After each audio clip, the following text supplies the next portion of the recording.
बोले श्री संखेश्वर पार्श्वनाथ भगवान की जय। बोले श्री महावीर स्वामी भगवान की जय। बोले श्री गौतम स्वामी महाराज की जय। बोले श्री महोपाध्याय श्री विनय जी महाराज की जय।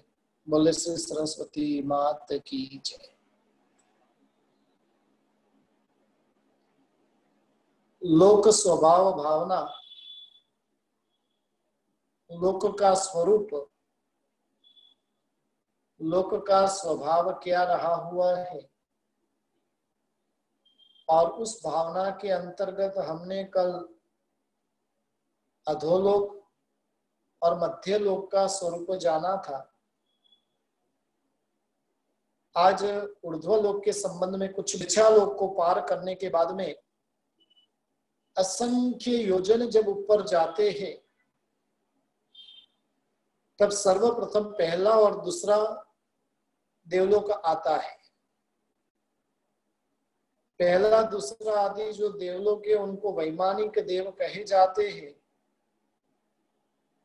और ऐसे पहला और दूसरा देवलोक आता है जिन देवलोक का नाम है सौधर्म और ईशान देवलोक। इन देवों के निवास स्थल विमान होने से वो विमान कहे जाते हैं।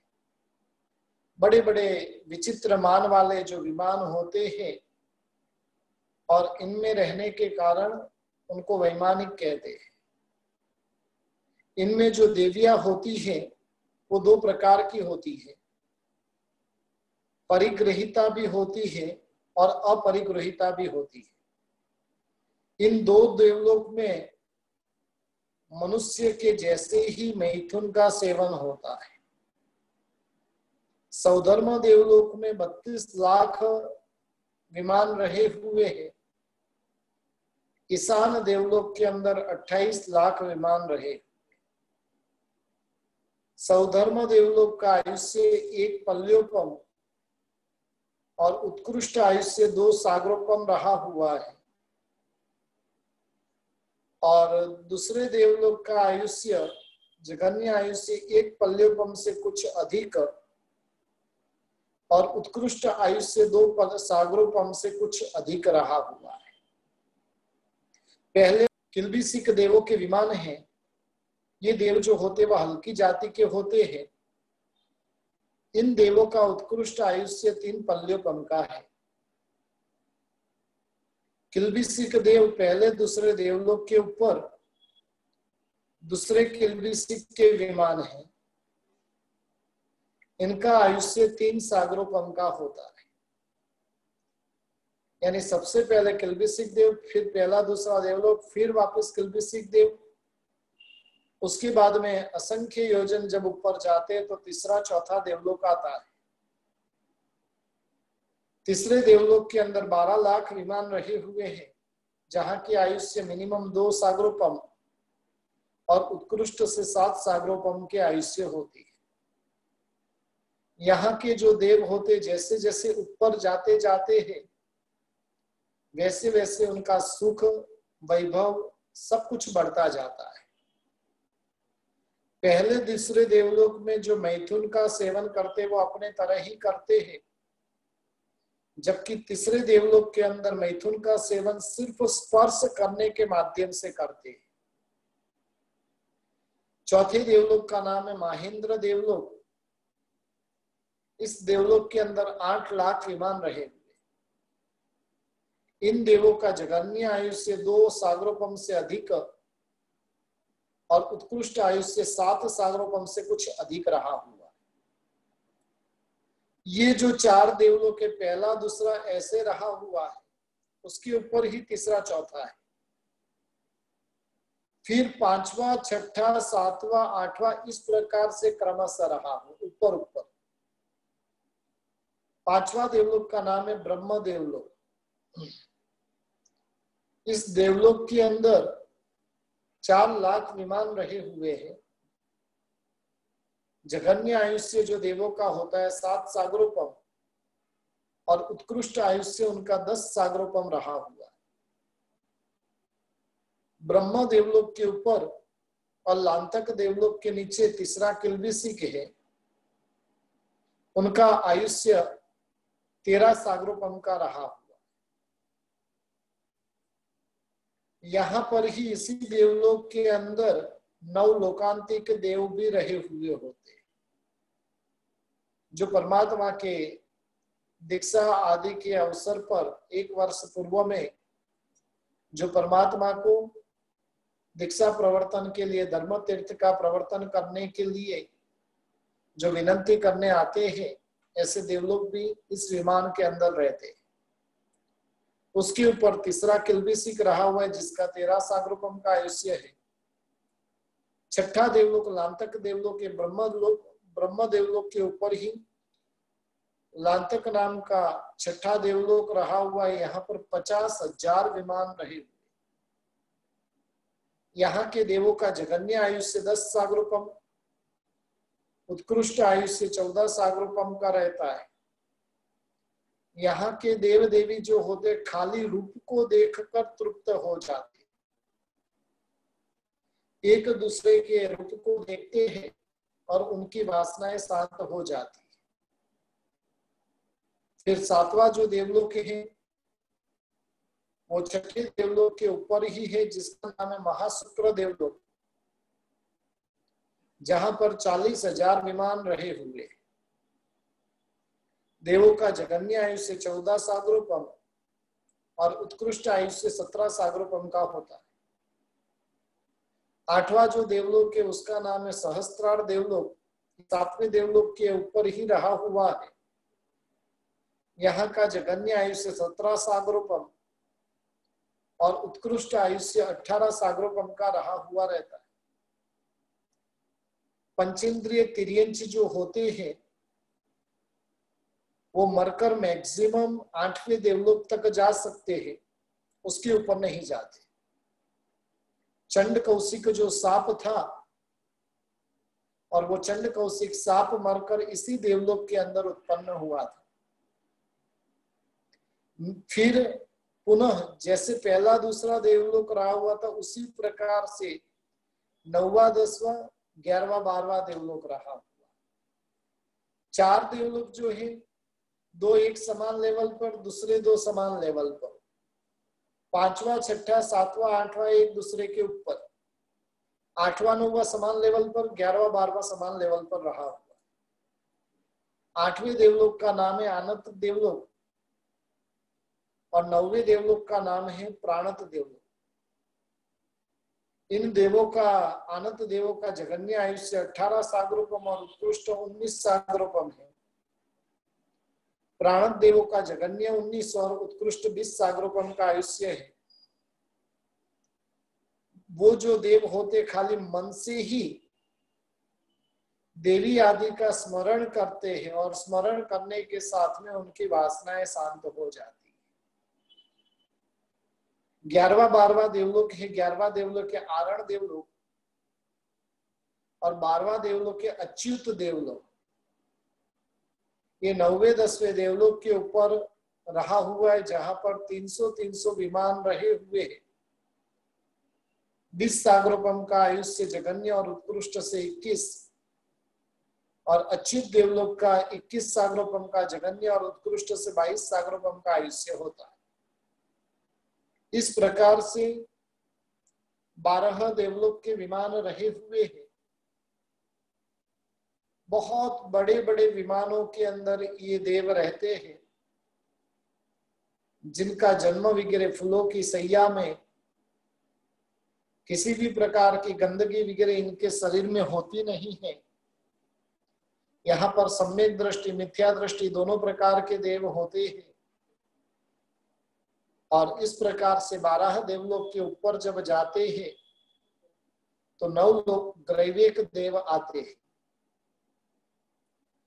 12 वैमानिक देवलोक के ऊपर 9 ग्रैविक के ऊपर ऊपर विमान आए हुए, यानी 9 क्रमशः विमान आए हुए एक दूसरे के ऊपर। इन देवों का जगन्य आयुष्य 22 सागरोपम और उत्कृष्ट आयुष्य 31 सागरोपम का, यानी 9वां जो ग्रैविक है उनका आयुष्य 31 सागरोपम का होता है। अभव्य की जो आत्मा होती है वो आत्मा भी निरतिचार चारित्र के पालन के द्वारा इस 9वें ग्रैविक तक उत्पन्न हो सकती है। अभवी आत्मा भी इतने ऊपर के देवलोक की प्राप्ति कर सकते हैं जिनके पास में भाव चारित्र नहीं है, लेकिन द्रव्य चारित्र और द्रव्य चारित्र के माध्यम से वो आत्मा ठीक इतना ऊपर तक जा सकता है। और उनके ऊपर 5 अनुत्तर के 5 विमान रहे हुए। ये जो 5 अनुत्तर के जो देव हैं वो नियमा संकेती होते हैं। ग्रैविक तक सम्यक भी, लेकिन अनुत्तर विमान के देव जो है वो कंपल्सरी सम्यक दृष्टि आत्मा ही होती। विजय, वैजयंत, जयंत, अपराजित और सर्वार्थ सिद्ध, ऐसे 5 अनुत्तर रहे हुए। 4 दिशा में एक एक अनुत्तर और मध्य में एक अनुत्तर सर्वार्थ सिद्ध। अनुत्तर देवों का जगन्य आयुष्य 31 सागरोपम का और उत्कृष्ट आयुष्य जो होता है वो 33 सागरोपम का होता है। अनुत्तरगामी जो देव होते हैं वो नहीं तो नरक गति में जाते हैं, नहीं कभी तिर्यंज गति में जाएंगे। दोनों गति जिनके लिए सर्वदा बंद हो चुकी है। बस ये देव जो होते हैं या तो 1-2 भवों के अंदर वो जीव मोक्ष के अंदर चले जाते हैं। अनुत्तर विमान के अंदर कितने देव रहे हुए हैं, जितनी संख्या मनुष्यों की है उतनी ही संख्या में अनुत्तर विमान वासी देव रहे हुए। मनुष्यों की संख्या 29 डिजिट है। कितने डिजिट? 29। बस उसी 29 डिजिट की संख्या में अनुत्तर विमान के देव रहे हुए। 5 अनुत्तर से ऊपर सिर्फ 12 योजन जाते हैं, तब वहां पर 45 लाख योजन विस्तार वाली स्फटिक रत्न से बनी हुई सिद्ध शिला आती है। अनुत्तर विमान से कितनी दूर है? सिर्फ 12 योजन ही दूर है। साधना में कुछ कमी रह गई और जिसके कारण अनुत्तर बनना पड़ा, नहीं तो सीधे मोक्ष में चले जाते।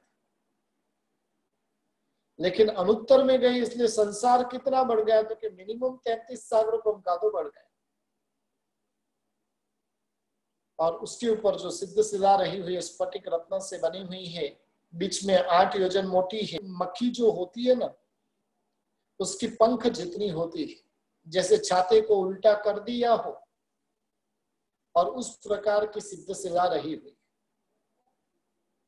सिद्ध शिला से 1 योजन जब ऊपर जाते हैं तब 14 राजलोक का अंतिम भाग आता है, जहां पर सिद्ध भगवान रहते हैं। सिद्ध भगवान सिद्ध शिला को स्पर्श कर कर नहीं रहे। जैसे आपने गैस से भरा हुआ बलून था, गुब्बारा था, और उस गुब्बारे को छोड़ने के बाद में जहां पर भी छत आदि मिलती है तो उधर स्पर्श कर कर वो लटक जाता है।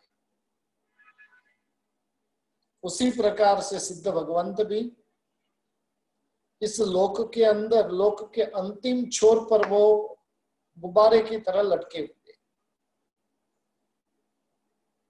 और ऐसे जो सिद्ध शिला के ऊपर जो सिद्ध भगवान रहे हुए, सिद्ध शिला को स्पर्श कर कर नहीं रहे, लेकिन ऊपर के छत के भाग को स्पर्श कर कर ये सिद्ध भगवंत रहे। सिद्ध भगवंतों की आत्मा की जगन्य अवगाना 1 हाथ और 8 अंगुल की होती है। यानी 32 अंगुल प्रमाण की 32 अंगुल जो हमारा चरवला होता है वो कितने अंगुल प्रमाण होता है? 32 अंगुल। आजकल तो सब माइक्रो हो गया, लेकिन माइक्रो से काम नहीं चलता है। सिद्ध भगवंत की है और उत्कृष्ट काया उनकी 333 धनुष और ऊपर कुछ इतनी काया उन सिद्ध भगवंतों की उत्कृष्ट से होती, यानी 500 धनुष की काया वाली आत्मा यदि मोक्ष पाती है तो वो आत्मा का आत्मा प्रदेश वहां पर 30 धनुष में फैला रहता है। और मिनिमम अवगाहना वाले जीव मोक्ष में जाते हैं तो उनका 32 अंगुल प्रमाण देह वहां पर हो। ये जो राजलोक का प्रमाण हमें बताया, नीचे के भाग में नरक है, फिर मध्य लोक आया हुआ है, तिरछा लोक आया हुआ है, उसके ऊपर सूर्य चंद्र के विमान और उसके ऊपर 12 देवलोक, 9 ग्रह, 5 अनुत्तर, सिद्ध सिद्ध।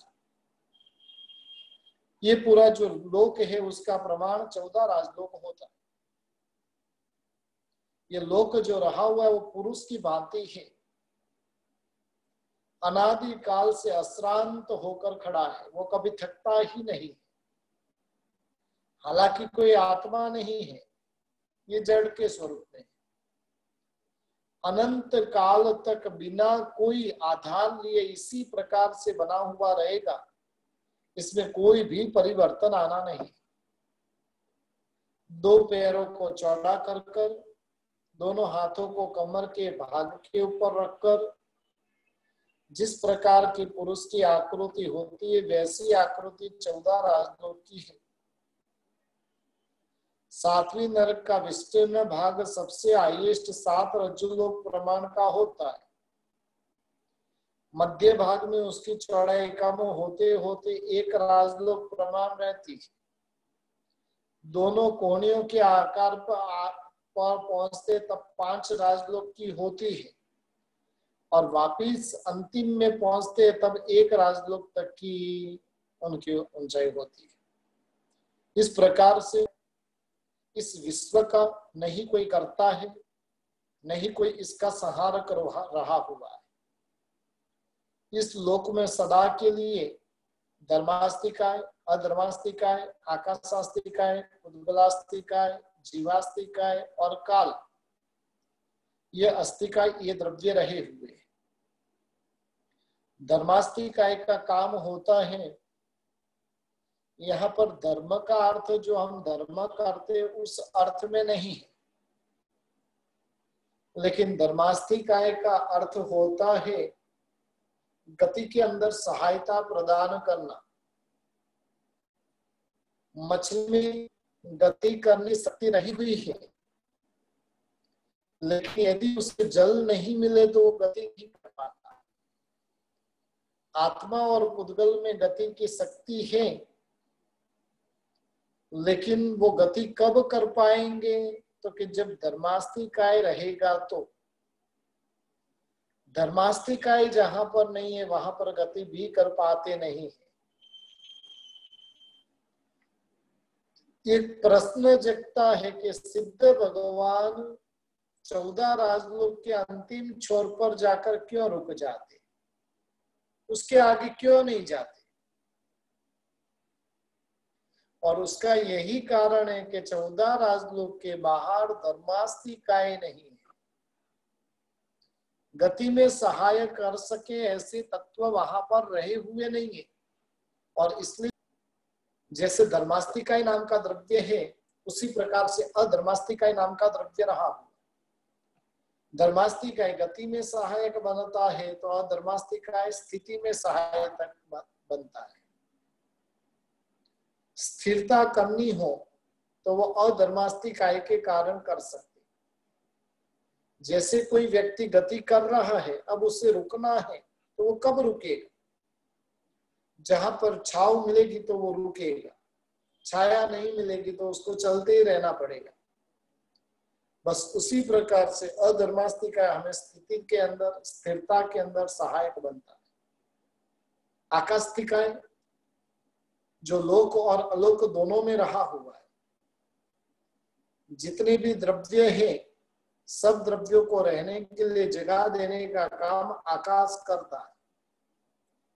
14 राजलोक भी जो रहा हुआ है तो अलोकाकाश में रहा हुआ है। हम सब जो रहे हुए वो लोकाकाश में रहे हुए। उसके बाद में पुद्गलास्तिकाय, पुद्गल का स्वभाव है बनना और बिखरना, इकट्ठा होना और बिखर जाना, उसका नाम है पुद्गल। इस दुनिया में जितनी भी भौतिक सामग्री दिखाई दे रही वो सब पुद्गलों से बनी हुई है। पुद्गल द्रव्य जो है वो परिणमनशील है, वो रूप रस गंध स्पर्श आदि के स्वरूप में परिवर्तन होता ही रहता है। उसके बाद में जो काल द्रव्य रहा हुआ है वो काल करता है। हमारी उम्र इतनी हुई, हम इतने साल के हुए, ये सब व्यवहार चलता है वो काल के आधार पर चलता है। जीवास्तिकाय को तो हम जानते हैं, जिसमें चेतना है उसे जीव कहते हैं। प्रत्येक जीव में असंख्य आत्म प्रदेश होते हैं और ऐसे जीव द्रव्य को जीवास्तिकाय कहते हैं। फिर जीवों के भेद देखने जाए तो संसारी, मुक्त, त्रस, स्थावर, एकेंद्रिय, बेंद्रिय, तेंद्रिय, चौरेंद्रिय, पंचेंद्रिय, और ऐसे करते करते 563 भेद जीवों के होते हैं। और इस प्रकार से ये जो लोक का स्वभाव रहा हुआ है, जीव और पुद्गलों की जो रंग भूमि है वो ये संसार है। 14 राजलोक है। 14 राजलोक के अंदर जीव नट की तरह अनादि काल से भटक रहा है, नाच रहा है। अनेक प्रकार के पुद्गलों के संग में आकर वो अनेक प्रकार के नाटक खेल रहा है। इसलिए जीव के लिए और पुद्गल के लिए ये एक रंग भूमि है। पूर्व के काल में जो रंग भूमि होती थी, उस भूमि पर क्या होता था, अनेक प्रकार के नाटक होते थे। ये 14 राजलोक के अंदर भी जीव अनेक प्रकार के नाटक करता रहता है। पुद्गल के अंदर भी, प्रकृति में भी अनेक प्रकार के परिवर्तन चालू है। कभी वो बनता है, रंग बनता है, कभी दानवीर तो कभी भिखारी, तो कभी गरीब, कभी शक्तिशाली तो कभी शक्ति से हीन, कभी पंडित बनता है तो कभी मूर्ख बनता है। अनेक प्रकार के पात्र वो धारण करता रहता है। और इस नाटक में जो है 5 परिबल सबसे मुख्य रहे हुए। पहले नंबर में काल है, दूसरे नंबर में स्वभाव है, तीसरे नंबर में कर्म है, चौथे नंबर में नियति और 5वें नंबर में पुरुषार्थ। सब अपना अपना पुद्गल द्रव्य, हालांकि वो अचेतन है, लेकिन फिर भी जीव को वो अनेक प्रकार से नचाने का काम पुद्गल भी करता रहता है। इस प्रकार से विवेक पूर्वक लोक के स्वरूप का चिंतन करने से मानसिक स्थिरता प्राप्त होती। मन की जो चंचलता है वो दूर होती है। आत्मचिंतन के बिना उसका निराकरण शक्य नहीं है। और इसलिए लोक स्वरूप का चिंतन जो है हमारे मन की स्थिरता में सहायक बनता है। और ऐसे लोक का चिंतन करना है, जीव कैसे कैसे नाटक करता है, कैसे कैसे भवों को धारण करता है, कितने कितने समय तक वो निगोद में रहा, अनंत अनंत काल तक ये जीव निगोद में पड़ा रहा। वहां से देवलोक के भव में गया तो कैसे कैसे नाटक किया, नरक में गया तो कैसे कैसे दुखों को पाने वाला बना। और ये सारा चिंतन जो है लोक स्वरूप, लोक स्वभाव भावना के माध्यम से हम समझ सकते हैं। यह संसार वास्तव में दुख से भरा हुआ है, दुख के फल के स्वरूप में है, दुखानुबंधी रहा। यहाँ का क्षणिक सुख भी भयंकर दुख का ही कारण बनता है। वो सभी प्रकार के सुख आखिर में जाकर हमारे दुख का ही कारण बनने वाले। अपनी आत्मा का जो भूतकाल भयंकर दुख ही व्यतीत हुआ है, इस संसार में मधु बिंदु के तुल्य कहीं पर क्षणिक सुख है, तो उस सुख के पीछे जो पहाड़ दुख का खड़ा है वो हमें दिखाई नहीं देता। और इस प्रकार से लोक के स्वरूप का चिंतन मनन आदि जो बारंबार करते जाते हैं, तो हमारे मन की स्थिरता प्राप्त होती है, आत्म स्वरूप का चिंतन होता है, आत्मा कहाँ कहाँ पर किस किस प्रकार से परिभ्रमण करके आई है, और इस प्रकार से इसका स्वरूप चिंतन करते करते हमारी आत्मा स्थिर हो जाती। और इसलिए महोपाध्याय जी महाराजा है कि हृदय के अंदर तू इन लोकाकाश का तू ध्यान करता रहे, निरंतर तू लोक और अलोक का चिंतन करता रहे। एक राजलोक के असंख्य योजन होते हैं और ऐसे 14 राजलोक प्रमाण है। यह लोकाकाश जो है वो धर्मास्तिका आदि जो भी द्रव्य रहे हुए उन सभी को रहने के लिए स्थान देता है। और इस प्रकार से इसके बारे में चिंतन मनन आदि करते रहना, और जैसे जैसे जीव चिंतन मनन करता जाएगा वैसे वैसे वो अपने आप में स्थिर होता जाएगा। यह 14 राजलोक जो है वो असंख्य योजन का है, इसकी गिनती करना हमारे बस की बात नहीं है। ज्ञान से इसको जाना जा सकता है। और उसके बाद में जो आलोक है, उस आलोक का तो कोई अंत ही नहीं है। केवल ज्ञानी भगवंत की दृष्टि में भी देखने जाए तो जिसका कोई अंत नहीं पा सके उसे अनंत कहते हैं। और ऐसे अनंत आलोक के बीच में एकदम मध्य में 14 राजलोक रहा हुआ है।